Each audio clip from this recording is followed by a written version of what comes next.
to you and to the incredible artistic documentary that you all saw. And before that, I just want to introduce the space. You've all seen the documentary, but I want to just honor the fact that All Saints Church, and we have Father Steve here, Father Francisco from San Andrés and Sunset Park, who really helped pull this together and are helping us have this conversation through the congregations. And I don't know if you want to say hello really quick before we get into the film and just welcome us. That'd be great. Thank you, Carlos. Father Francisco and I drew straws to see who would go first, and I lost. So I just, bienvenidos a todos, and thank you everyone for joining us from All Saints Church. We're in Park Slope, and we are so fortunate to have our very own parishioner, Arturo O'Farrill, here to present Fandango on the Wall. And it's great to see Kabir and Varda and so many other wonderful people. We're so happy to have you here. And as I say, Arturo is a parishioner. And when he and Allison come to church, they sort of, sit in the pew and come and pray and leave. But then they both go and lead these amazing lives. And you might have seen that Arturo was just nominated for 2 more Grammys last week. So congratulations to you. It's really fantastic. And we also have a really blessed relationship with our friends at Iglesia San Andrés. And Father Francisco and I have known each other for a long time. And we celebrate our Easter Vigil together, and we do whatever we can to stay together, to join our 2 communities. So Father Francisco, would you like to say a couple words? Gracias y bienvenidos todos. Thank you very much, Father Stephen, for inviting me, for involving me in all this kind of activity. And I want to say thank you, Arturo, and other people that working in this project. Today I woke up very angry because I can't watching the documentary until today. But today I received an email, and immediately I go in, and I am so happy with the music, with clothes, with the humility of the people when talking. They are talking from their inside them. Thank you, Father Stephen, for involved. We're working together. Let me confess something. When I am in trouble, I call him. But San Andrés is a beautiful, beautiful congregation. It's Hispanic, totally Hispanic people. We don't have service in English. That is the reason that my English is not with accent, it's awful.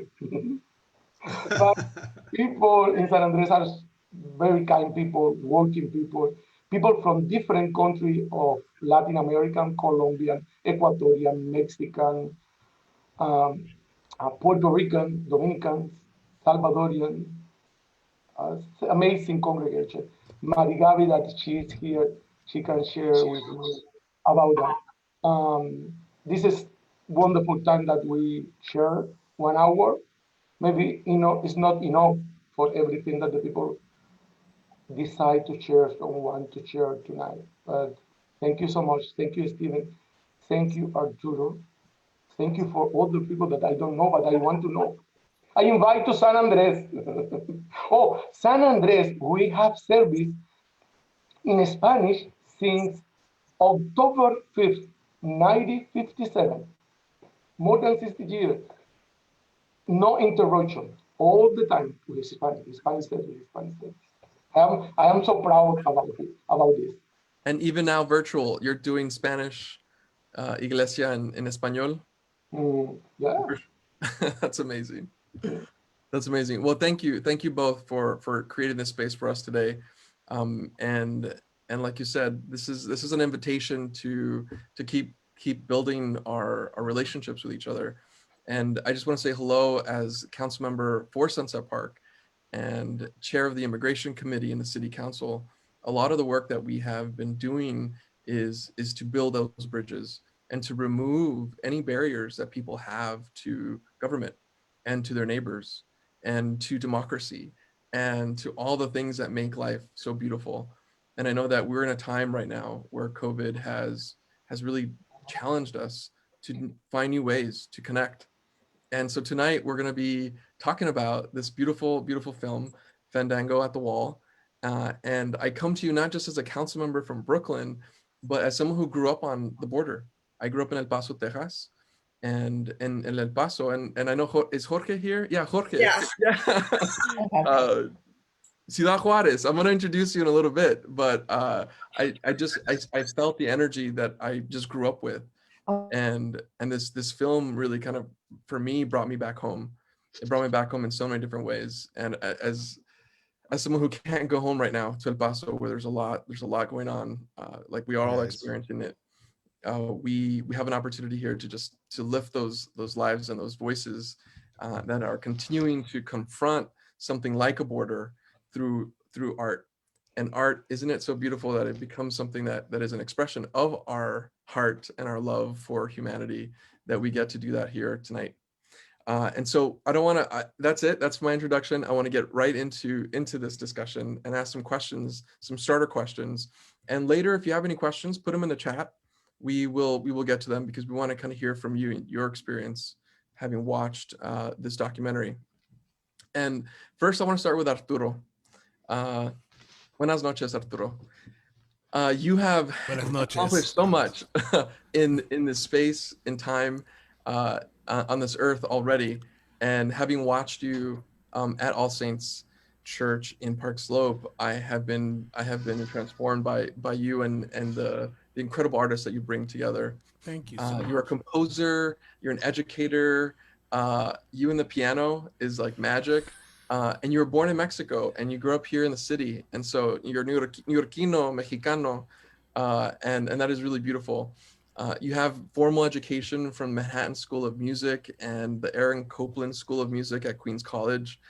So your education is not just your own kind of deep roots in your person, but with the incredible education that has just kind of, I think, has been so impressive to watch. And what I also want to just pull out in your bio is the incredible connections to other artists that you have co-created, co-collaborated, and worked with. Dizzy Gillespie, Lester Bowie, Wynton Marsalis, and Harry Belafonte.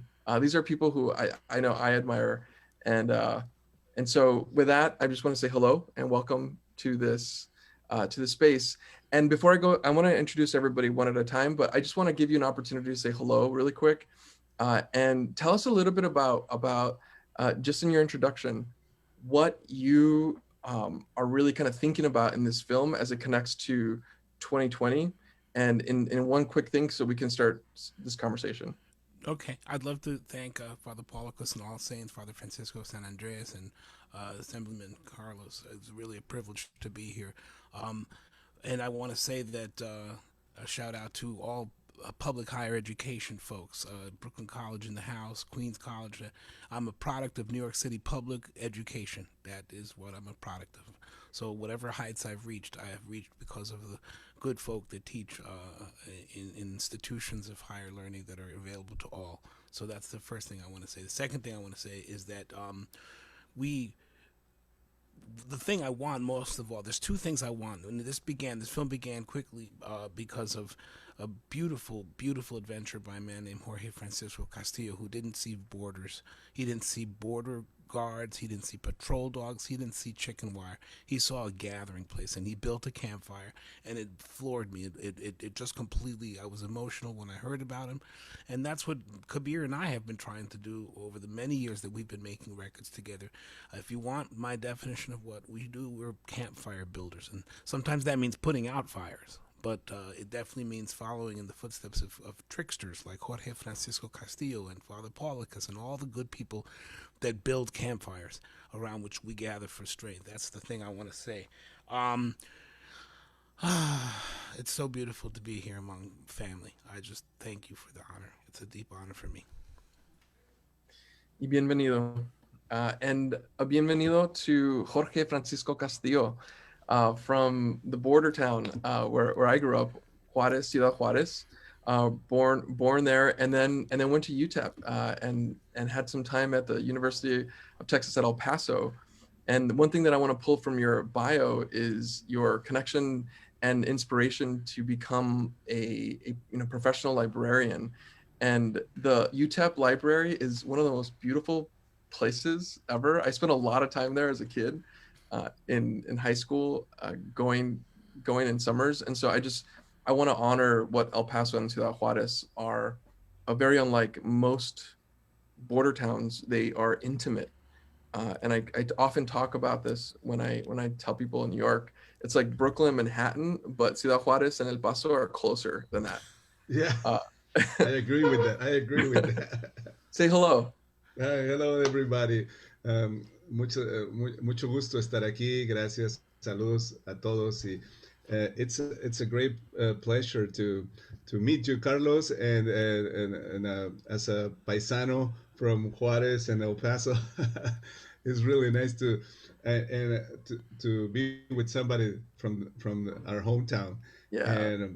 And yeah, I was inspired by the library and UTEP to become a librarian, because it was the first place where I started experiencing library work when I was in the attending the university. I got my first experience there, and then I worked at the music library, Department of Music library, and also at the main library. And I was really an eye opening for me, and very, very, you're right, it's a beautiful library, and it keeps growing, so it's always good. And Juarez and El Paso, you're totally right. I mean, it's just like you don't feel the difference when you're in one town or another. You always feel connected, since like both cities need each other so much. So when you talk about borders and walls and all these horrible things, it feels like I don't believe in those things. I don't believe in those, because it never got to separate us. And in one of these panels, I was telling my my colleagues that when I was a kid, I used to cross the border with my parents. We live in Juarez, and we used to cross the border in car, to go shopping, to go visit friends and family. And I remember when I was, I don't know, it must have been like 5 or 6, and I thought, why do we have to do this? Why do we have to show papers? And when we go back to Mexico, we don't show papers. It's so simple. And my parents will say, oh, and my brothers, my older brothers, duh, because it's another country, you idiot, and you don't understand this, and blah blah blah, teasing you all the time. But I said, well, it shouldn't be, because I mean, uh, how come the water can cross the border, the river and the birds and everybody crosses the border without anything? I mean, why do we have to show this? So and I remember telling my parents, well, one day we're not going to have a wall. I bet you we're not going to have a wall. And I feel so much when I do this fandango, when we started the fandango at the wall, I mean, I didn't do it with that purpose, honestly, but becoming part of this movement and having this opportunity to melt, I mean, literally melt this um, wall, this fence in San Diego and Tijuana, with the music, with this community gathering, with friends, with human beings like Arturo, like Varda, Kabir, and a lot of other people that come. I mean, the orchestra and all the locals, the great family that we have as jaraneros and people that play this music. It's amazing. It's just the most beautiful thing that you can imagine that can happen. And right now with 2020, it's been difficult because obviously with social distancing, bringing so many people together in one space, even though it's outside, is very difficult. So we're not having fandangos, and although I think it'll be a perfect timing for fandangos, when people need to see each other, hug each other, uh, and support each other, because there's been so many uh, tragedies, like a lot of people losing their lives, losing their homes, losing their employment, losing a lot of things. And Oh yeah. so we're just waiting to patiently and trying to be safe to have our next Fandango. But pleasure to be here and with all of you here. Thank you, Jorge. And we'll get into the music too. Your incredible ability to perform music in your craft is what probably got Varda really excited as the director of this film. And I want to introduce you to Varda Barkar, who is the director of this incredible film, award-winning activist as well, who has done a lot of productions, including documentaries and television, short films, and really, I think, focuses on the society's challenges and really stories that uplift us. And so maybe you can talk a little bit, Varda, about how you got into this space and how you met these incredible cats that are doing this work and who you call familia today. Thank you, Carlos. I just want to express my gratitude to All Saints and to everybody here. I would love to speak about the film, but I have to say that seeing all your faces and your names and everything, I want to hear your stories. Because that's what I love to do, is to learn about other people and to celebrate people and the beauty of humanity and to recognize that amidst all the struggles and everything that we're looking at and, you know, having to face. And this film is an opportunity to do that. We started to, or actually I started to feel like I really wanted to do something about the way our society was, you know, looking at immigrants, treating people, refugees coming across the borders, othering them and putting them in cages. And, you know, I really felt like I wanted to do something about that. And I had done another film prior to this called Big Voice, which is actually about a high school choir director. And I really loved the alchemy of music and film. So I was thinking, oh, maybe I should do something with film, with music, and, you know, maybe it can be about the border. And right around that time, I read a Facebook post in a group called Film Fatale, which is a women's directors group that comes together, you know, to empower other, you know, each other and help each other move forward, you know, in the film industry as women in an industry that, you know, historically has favored male directors. And a friend of mine, actually an associate, posted, you know, I have a friend who has a friend who's looking for someone to film a festival at the border. And the moment I read that, I just knew that that was it. And within a couple of days, I was able to track down Kabir. And when I spoke with him and he told me about the project and he told me about Fandango, Fronterizo and Arturo and Jorge and the Sonaracho musicians, the Afro-Latin Jazz Orchestra, it just, like, you know, it was clear to me that this could be an incredibly beautiful and meaningful story to tell, and that he and I, you know, we vibed super well. So we started to move forward right from then.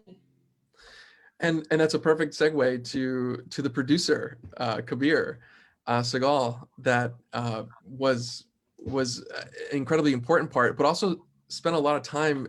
I kind of watched you also go through this experience in the film.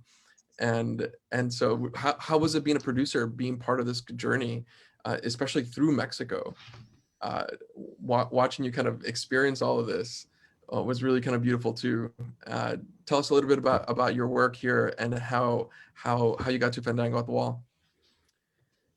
Thank you. It's great to be here. Yeah, this is, Arturo mentioned, we worked in many projects together, and he's given me many opportunities to be of service to him throughout the years. And so this was the latest act of faith. He said that he read an article, as you see in the story and in the film, and he said he wanted to have this project happen, and he wanted this many musicians and this many people involved. This especially, no, I'm just kidding. He's a lovely individual, as we know, Arturo, and we worked on so many projects. And he said, "This is my vision for it." And, you know, I just try to help artists materialize what they want to see in the world, because I think we're not here very long. So let's, you know, get on with it and make something beautiful. And if you don't like the policy that is out there in the world, try to make something that informs the policy. Our diplomats are not really talking. We did a panel with the State Department, and remember that the panelists were in tears saying, I wish we were, this is our mission, to bring people together. So I just kind of focused on the nuts and bolts of it. I didn't really know any filmmakers. So luckily we found Varda, and it really felt like this was this project was worth turning into a film. And Arturo and I have done different projects, and there's a certain amount of limited audience for maybe an album, but you can get people to engage and watch a 90-minute film, and it connects in such a deep way. And I always like to say the Fandango at the Wall Fandango is something beautiful. The Wall is something that's maybe not. Both are man-made. They're in the title. So you have an oxymoron in a title, I believe. And we just kind of started putting the pieces together. I ended up writing a book on the project, on the history of Mexico and America, because I'm a writer. And so the transformation that you asked about, I didn't know much about San Jarocho. I didn't know much about this part of Mexico. When I go to Mexico, I go to Mexico City and I leave. And but it was beautiful. And ever since I met Jorge is really like welcoming and inviting. He's a very lovely individual, and you just said, come, and we showed up, and that was it. We became fast friends, and that vibe has not changed. This entire team has been kind of a dream to work with. And as you see here, it's kind of been like divide and conquer. Arturo, you could make the music. Varda, you could make the film. Jorge, you just be yourself. And I'll just try to help put the pieces together. And we could talk a little bit more about how we brought it to HBO, but I think it's really exciting that HBO got behind it. And Afro-Mexican music is out there on a platform for people who are unfamiliar with it. So hopefully, well, and let's just jump right into that. How did HBO kind of pull that in and say, yeah, this is important to talk about? What was the thing that got them excited? There's a story. I went. I know I'm in the music space, so I sent it to a friend of mine who is a executive at Sony Latin, and he said to me, "I saw this film, Kabir, and wow," he said, "we just have to be part of this." He says, because when I go down to like Brazil or I go down to Costa Rica and I sign the pop star, I go and see their parents and they're playing this folk music, and I wish I could convey what I'm hearing there, but I can't sign that music. And so what you've done here is, Varda's really created something that is so beautiful. And so can we get involved? So then they sat on as a production partner, and they have a relationship with HBO. I don't know anyone in the film space except for Varda. And so then they brought it to HBO, and they were like, we want to do this, and it happened really quickly. So here are all these stories about, it was hard finding distribution, but in our case, it came together really quickly because it was just like one thing after the other. You can get pretty far down the field if you just do one play at a time, right? And that's what we did. And we were really lucky. And the initial response has been really beautiful. The ambassador to Mexico, Mexico ambassador to the U.S. liked it. She sent it to the Secretary of Culture and the First Lady and the President of Mexico, who I understand are watching it soon. I think the Secretary of Culture has already seen it. So that's a little bit about the trajectory that the film has been on. And what something that you said, and I want to bring it back to Jorge and Arturo, is the music itself was so beautiful, and there was some stuff that I kind of recognized, some ballads, but a lot of them were improvised. And there was just so much talk about the improvisation, and there was a line in Spanish that I'm going to translate terribly into English that talked about how like we're not actually improvising because we're rooted in our culture that we have, and I forget who said it, but if you remember, do you remember that? If we can go back to that moment, because that was one of those transformational moments in thinking about how. Was it when he said Fernando said we're not improvised peoples, we're not improvisational peoples? Yes, and that we're because we're rooted in our ancestors. We're kind of speaking and singing and creating art from the ancestors, and I felt like that was such a powerful moment. Arturo and Jorge, I don't know if you can talk a little bit about that. Improvisation is a very, very strange concept, because every single note and every single word that you've uttered and every single note you've played is from basically from somewhere inside your memory banks. And so there are people who think that improvisation is just it's kind of, it doesn't really exist. We don't make things up on the spot. And any jazz musician in the world who tells you that will tell you that you learn a bunch of theory and a bunch of scales and a bunch of notes, and you try to put notes together in a way. I think improvisation is not so much a technique as it is a solution. To recombine elements in a way that maybe have not been combined before. And in particular, no, the tradition of Son Jarocho music is not particularly improvisatory. Nobody's taking long extended solos. There's some improvisational filigree, but I think that the tradition of declarative performing and improvising in couplets and in trovas and that's something that's really serious. That's a serious craft.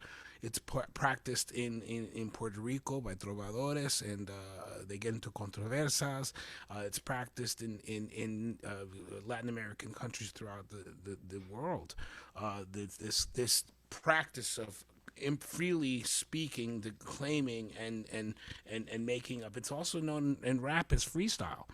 So, I mean, it's kind of something. It's kind of something that we really understand, recombining things to make them new, and it comes from this very, very deep practice that it's not the notes. In the words of the prophet Lester Bowie, blessed be his name, he said, "Never let the notes get in the way of the music. The spirit is the thing. The willingness to show up and be a part of an experience. The willingness to be present and fully invested in a moment of communal living is what really is improvisatory, because it's freeing." And I think, Jorge, maybe you can talk about this practice of what you guys do when you start to speak these words that are coming from your heart.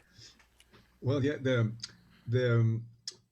Son Jarocho, like Fernando was saying, we're not an improvised culture. We are an old culture that has deep roots in Africa, Spain, Arabic, Indian, Native Americans, and Mexican, and but in the music, it's really nice because when we get together, um,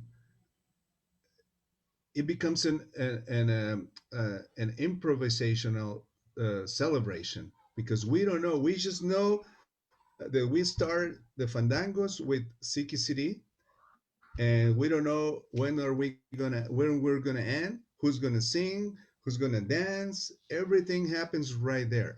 You don't know who's gonna sing what verse, and it's not like having the lyrics already written for you for a song that you have an album for from a popular band or anything. It's the song Siki City, and there's probably 1,000 verses or more, million verses for Siki City, and you can write your own and you can improvise your own on the spot.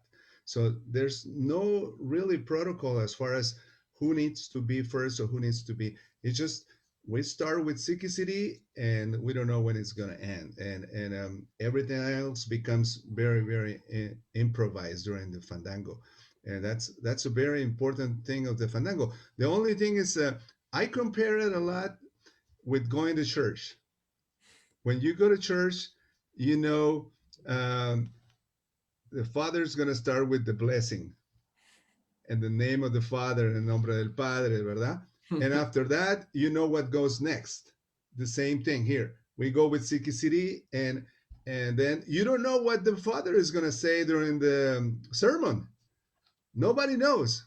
He comes out with whatever happens there. That's what happens at the fandango, and that's why people can come from everywhere, because we know, we go to church, we know the steps of the church, of the mass, and the same thing happens at the fandango. We know that we're gonna sing Siki City, we're gonna sing La Bamba, we're gonna sing Pájaro Cú, we're gonna sing Cascabel. So everybody in the world knows this. If you go to church in South America, in New York, in Mexico, the mass is the same. Yeah. It's the same thing with fandangos. That's why people gather and form this energy circle. And when you're close to the circle, you become attracted. I compare it a lot. That's why we say this is not a concert or anything. It's a ceremony. It's very ceremonial, very much like that. So that's why it has so much energy. And I think It's almost like participatory, where very much, everybody gets to participate in some very way. much. And even if you can through an instrument or whatever, just you're part of it. That you can be a part of it. Yeah. And I felt like that was especially at the end when in a lot of ways this couldn't happen in El Paso and Juarez because of the river. You know, the river is the border. I was like, this is so beautiful that people can actually walk to the actual fence Wall, right? The wall. fence, yeah. Yeah. And I mean, that was just so beautiful to be able to kind of experience that. Can you share some of the things that we didn't see in the film that were really beautiful and impactful for you all at that in that moment where family got to see each other for the first time in a long time, and anything that you saw that through that Those, specific. it happens. I have been coming to this fan since the first Fandango. Before the first Fandango, I have never been to this spot in Tijuana. I was living in San Diego, and I used to come to Tijuana, but mainly to the city, the downtown area, and where the other side of the town, but never really got close to the beach. And this time I came to the beach, and then I saw this. This interaction at the border, just amazing. It's so powerful. Arturo, you can probably remember those moments when families and people come to the fans. Varda came with me to one of the welcomings of the the caravan that came from Central America, and they all got up in the fans and sit on top of the fans and start singing and start try. They were not going to jump the fence, but they were just telling the U.S. that they wanted to come in to visit their family, to see their family. It was a very powerful moment, very powerful moment. So there's a tremendous amount of activity in that border, that part of the border where the beach is at, where we have the fandango. That's why, probably because that's probably one of the reasons why it's so powerful when it happens there. It has so much history, it must in that spot, So I'd love to share something that didn't make it into the movie, probably because it wasn't filmed. But this is this is one of those experiences that actually is as much a part of the film as what was filmed, because it impacted everyone's life so much. So we're rehearsing in a courtyard in a cultural center in Tijuana, and we finish rehearsing. It's the end of the day, and we're kind of all going out into to our vans. We have vans that are picking us and taking us back to our hotels. And this is going to be kind of hard to believe. So just make sure your seatbelt is fastened. So we walk out, and down the street, there's a horse coming out of a stable. And for some reason, it occurred to me that this was one of those dancing horses, the famous dancing horses of Mexico. So somehow we get the guy to bring the horse over, and we have a spontaneous jam session with the horse. The horse starts dancing, the violins come out, the saxophones, the guitars, the singing, and we're having an interspecies jam session. That's the magic this film. This is the kind of environment, and this is the kind of things that we were seeing all the time. Imagine this horse, beautiful, beautiful horse with beautiful braids, beautiful black mane, beautiful horse, was just dancing, and we're playing, and we're singing, and we're screaming. And I'll never forget, we have a very young trombonist who had just joined the band. His name is Rocky.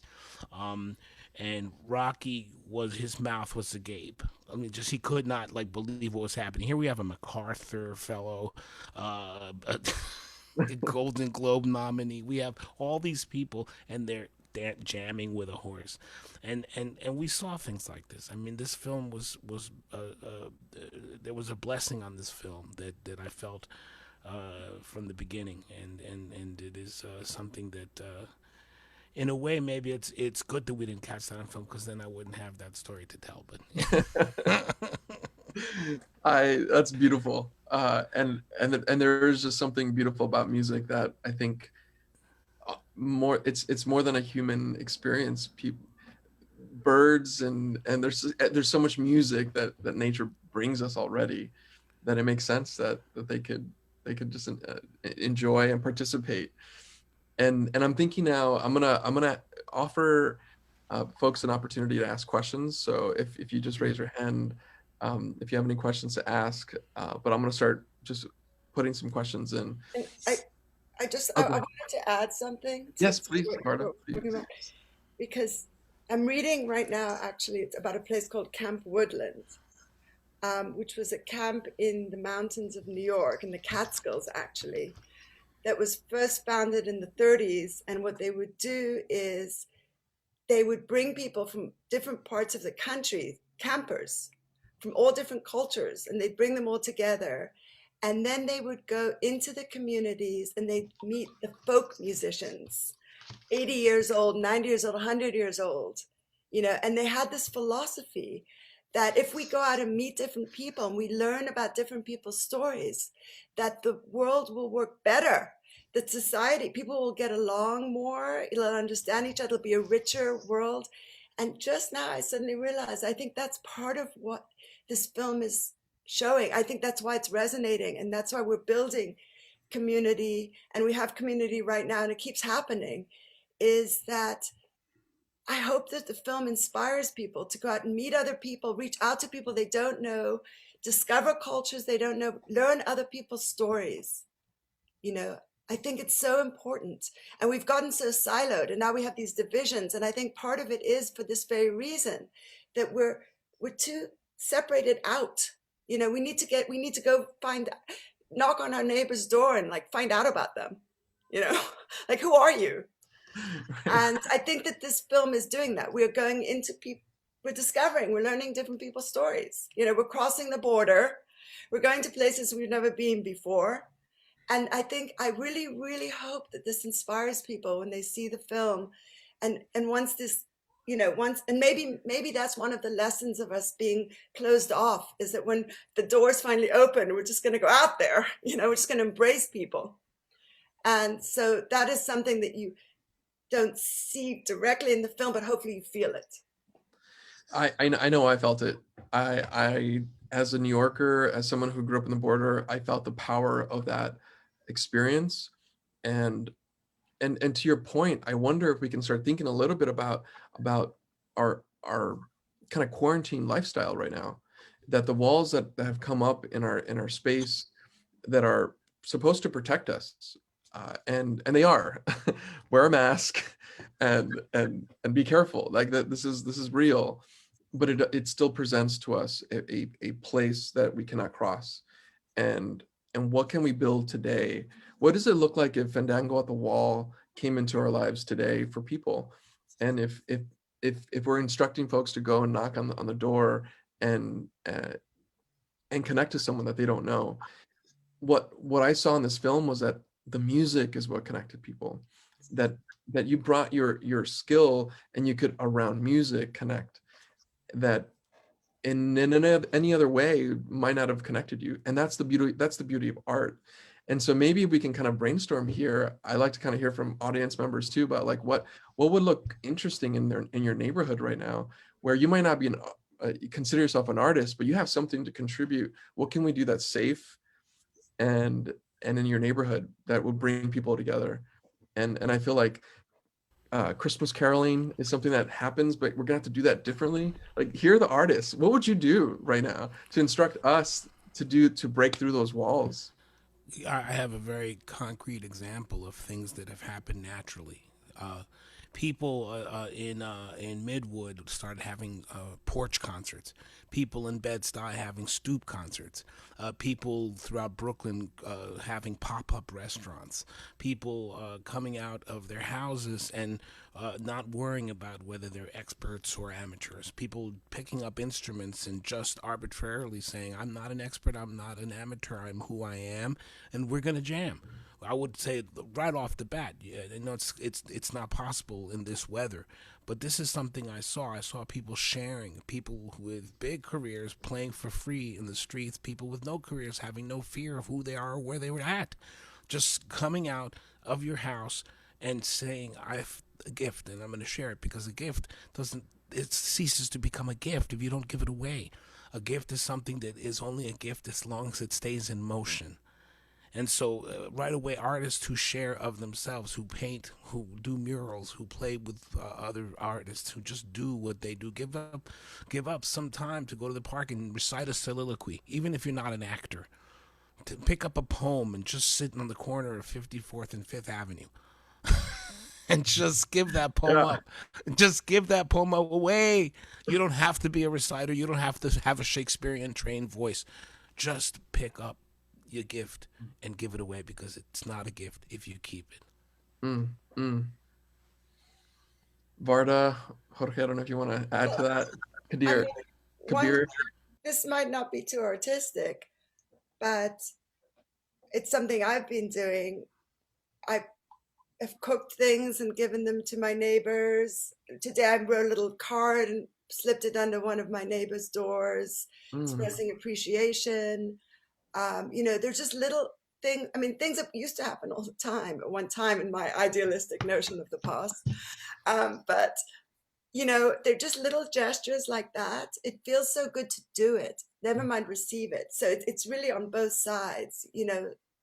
They're just little things that we can do. It doesn't have to be a big thing, but just a tiny little gesture like that could feed the soul, the spirit. Yeah. I can say that just to add a little bit to this is that you were mentioning, Carlos, that music brings us together, and it's very true, and it's so powerful.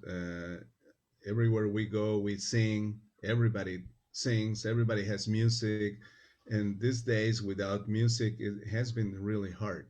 But I I, I want to use this moment to also thank Arturo for all this um, learning that we have had since we met him.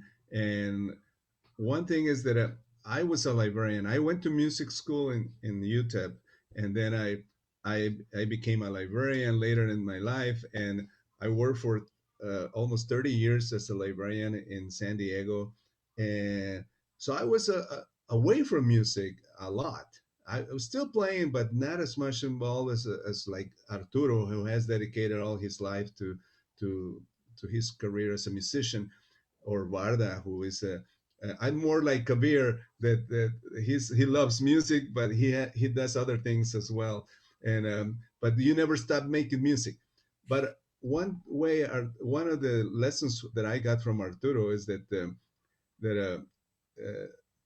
you probably want to add more to this, Arturo. But I think it's you have said so many times that we as musicians, we are servers. We serve the society, we serve the world. And what else? I mean, if we see our lives and our careers or our music as a service to the community, as a service to the world, to the people, I think we're in the right track. And we definitely. Yeah, I'm sorry. No, go ahead. I was just going to add that, yeah, that's right on, brother, because some people see their art as a way to prop up distance, performer, audience, trained, untrained. Some people see their art as a way to be a lead, or to, you know, or to worry about the career. Like, that's something you can even think about. But I found in my life that the times that my art mattered was when it was in service to others, and when I actually cared about communication or helping or teaching or doing something like that. So you're absolutely right. I don't see, you know, if you practice an art form, again, it's just about being the greatest art. The greatest art is service to others. That's it. Service. I like that, service. And well, I think we have a hand up, Sid and Andy. Oh yeah, I was just gonna say about the theme of how people are using music during this time. We've been involved at some of the protests down at MDC. Some of the conditions they've had there have been pretty appalling. They've had spotty heat, and there's a lot of COVID inside that jail, as there is in a lot of our jails and prisons. And at one of the protests, there was a string quartet that came and performed a medley of Nina Simone songs. And I thought that was really beautiful and kind of connected to this idea. You know, a border wall is a different kind of wall than a prison wall, but they're both walls that are meant to keep different types of people apart. And so that was a very beautiful moment for me of music kind of bringing people together across that wall. Yeah, and even at the MDC, and I mean that has such a long history for many years. Atrocities that are happening there, just in Sunset Park, not too far away from where many of us are right now. They can see and oftentimes hear us on the ground, and so that's just another kind of connection to Fandango at the Wall, where music was able to kind of get through the wall. And there's just something symbolic about the power of music, that it kind of goes through, while people might not be able to go through, because we are stuck in this system that is not just unjust and wrong. It feels impossible to change. But like anything human, we can change it. We can really change it. And maybe that's a question that I wrote down while I was watching the film. There's this conversation around the wall, around the table, actually, and Kabir was engaging in this idea of like bringing up the concept of like commerce and like trade, and if you remember that, I want to kind of take us there for a minute, because I feel like it stopped, and I was like, where's that gonna go? Because and I forget who at the end punctuated with this like idea of like, yeah, things can move in commerce, and if you grew up in the border, whew, that's tricky, especially like in Juarez and El Paso, where it is not equal. There's not an equity game here that is being, and so maybe we can talk a little bit about that, as like, did that come up a lot in this conversation, and where have you as a team thought a little bit about how do we begin to destroy? That's a very aggressive word. How do we begin to remove the wall? Well, I think the United States and Mexico have had a long and complicated history in the 200 years plus. There was a time back in the 1830s when the Mexican government, which at that time owned Texas, said we want to get these illegal immigrants out of our country, referring to the Americans. And it was completely, turned around. And there's been our conversation that you reference. I'm the representative of the capitalist wing of the project. And so I was just, trying to share that there are some commercial things we need to think about how we can't just, there's a way we can bring commerce, and I know it's complicated because it's not equal, but if you actually look at the polling of the people who live closest to the border, they have the least amount of animus towards each other. The further you get from especially in America, we take polling for people who live hundreds, if not thousands of miles from the border is more like a concept to them, a foreign concept. They're not living with the day-to-day reality of borderland economics. And so, people often look at NAFTA. That was a conversation a lot during the political cycle. NAFTA, hollowed out, they say, the automobile manufacturing in the Midwest, but people don't also understand that NAFTA also some economists, they contributed to more poverty in the South of Mexico because of not being able to get their agriculture onto the international markets. All of this is to say, it's very complicated and intermingled, and you just can't just put a wall up and say, we don't want to exchange with you. And I'm here in Atlanta, and what we did in Atlanta, as I say this in the film, is anytime that there was a government contract, a city contract that came up, it was required that a minority company had to co-bid on a project with another company. So you kind of institutionalized race relations. And I was just kind of putting that out as maybe a concept that maybe a Mexican and American company, they have to work together. is part of some international treaty that when they take on a contract, when they take on, whether it's the marine biology and cleaning up the estuaries, or maybe it's, God forbid, deconstructing the wall, maybe it's a joint enterprise. But, I wanted to kind of put that in there.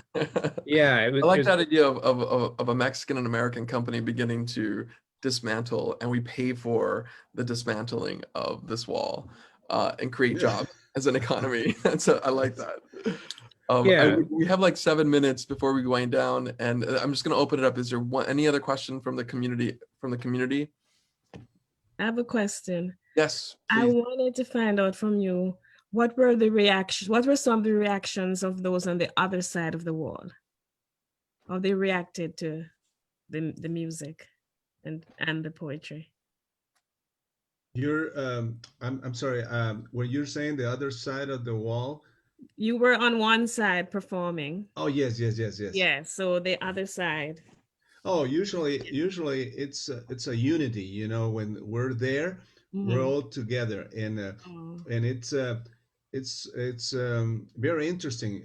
I hope one day you can join us and be part of this, because when you're there, you start there, and you saw on the film people touching pinkies, right? Yeah. That's the only way you can say hi to your friends on the other side.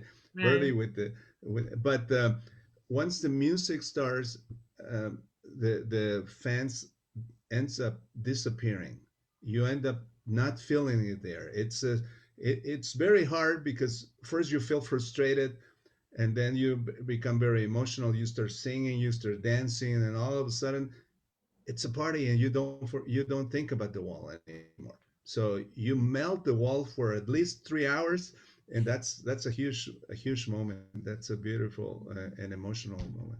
I remember it was the Villalobos brothers, and I think Alberto was on one side, and Ernesto couldn't get through because he had pending visa issues.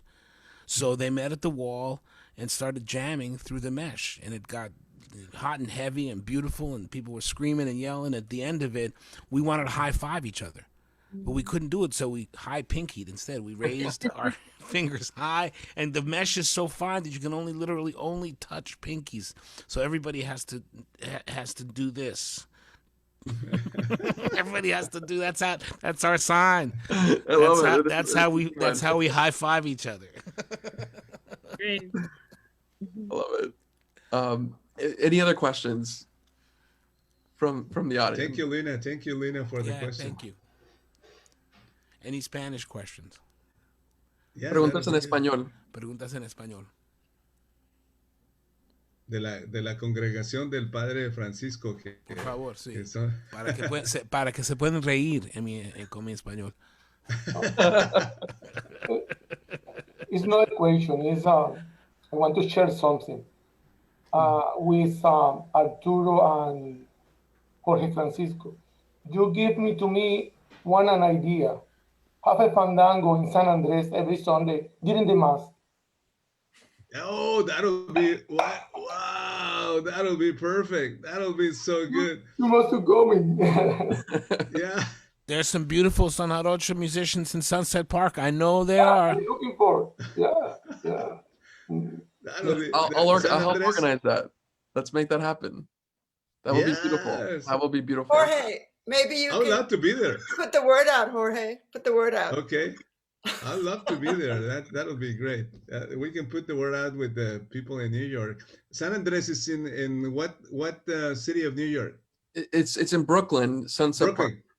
Okay, Brooklyn. Okay. The word out. Wow. I love it. That'll be so good. And I know it's cold, but there are some really warm days too, that you can be outside. Podemos estar afuera. Yeah. Está frío, Sí. pero no tanto frío. Y puede ser en el día, no tiene que ser en la noche. Puede ser en el día.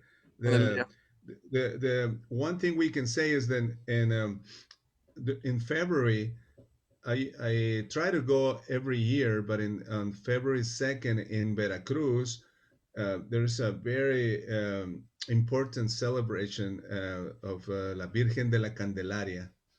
and is the patron of the community of music of Son Jarocho. So every 2nd of February at 5 a.m. in the morning, all the musicians, they're already at a fandango. They started at 8 p.m. and it continues. And at 5 a.m., everybody stops and then starts walking to the church. And we walk to the church of Candelaria, and we go inside and start singing inside the church. But this is dedicated to the version of the Candelaria. So it could be something very similar with all the jaraneros gather, We could actually, if we have enough time left, maybe we can have a little jarana. Kabir, do you have your bass? I have a little, little Son Jarocho. Do you have your? Let's end with that. I love it. Get ready. And for everybody, it's been great to be with you tonight. Let's end with some music and share this film with people that that would love this. Let's get it out there. Thanks, everybody. Thank you.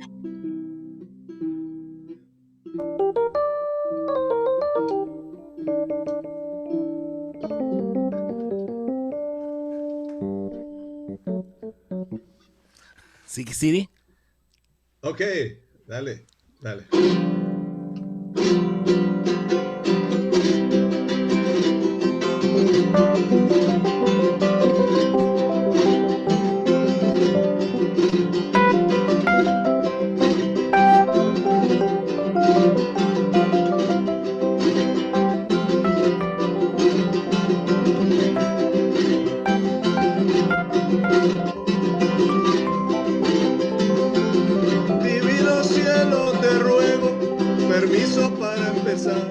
Permiso para empezar, divino cielo, te ruego.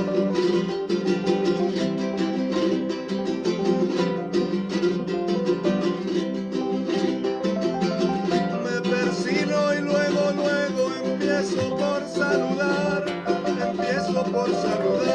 agua, tierra, viento y fuego.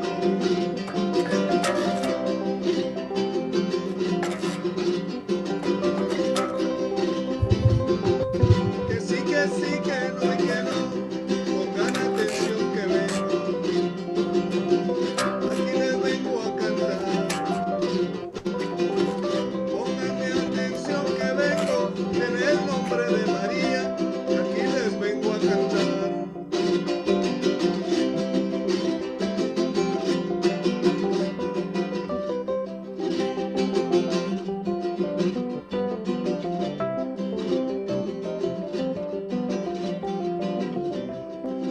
Arturo, dale.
Gracias. Muchísimas gracias. Gracias. Gracias a ustedes. Thank you. Thank you. Thank you. Nice meeting you, Carlos. Meeting you all. Stay, This is really stay safe beautiful. over there. Mucho, Thank you. mucho You gusto. too. Take care of Take everyone care, in guys. Pasta. Bye. Adios. Saludos. Buenas noches. Buenas noches. Cuídense. Cuídense mucho. Abrazos, Arturo y todos. Abrazos a Kabir, todos. Varda.